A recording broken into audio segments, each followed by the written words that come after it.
मुख्यमंत्री माझी लाडकी बहीण योजनेमध्ये पालघर जिल्ह्यातील बहिणींनी 2,96,000 अर्ज दाखल केले असून त्यापैकी 42,467 अर्ज रद्द झाले आहेत।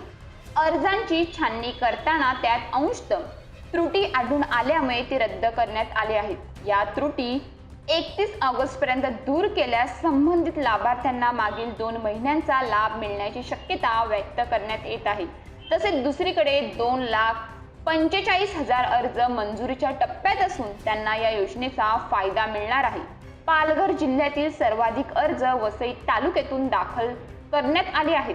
त्या खालोखाल पालघर तालुक्यातील असून सर्वात कमी अर्ज मोखाडा तालुक्यामधून आले आहेत। अर्जातील त्रुटीमुळे रद्द झालेले सर्वाधिक अर्ज डहाणू तालुक्यातील आहेत।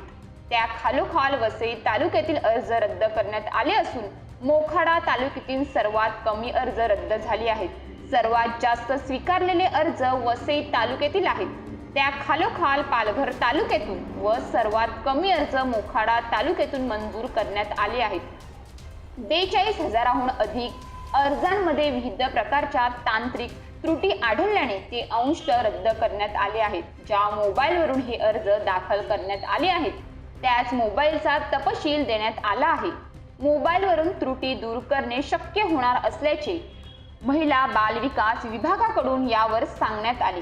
या योजनेसाठी अर्ज केलेल्या महिलांनी आवश्यक कागदपत्रे पुरवण्यासह 31 ऑगस्ट पर्यंत त्रुटी दूर करण्यासाठी प्रयत्न करावेत असे सूचित करण्यात आले आहे। गेल्या काही दिवसांपासून जिल्हा स्तरावर येणाऱ्या अर्जांची पडताळणी सुरू असल्याने या योजनेसाठी नव्याने नोंदणी करण्याच्या संकेतस्थळावर मोबाईल ॲप्लिकेशनद्वारे नोंदणी करण्याची प्रक्रिया काही काळात स्थगित ठेवण्यात आल्याची माहिती मिळाली आहे।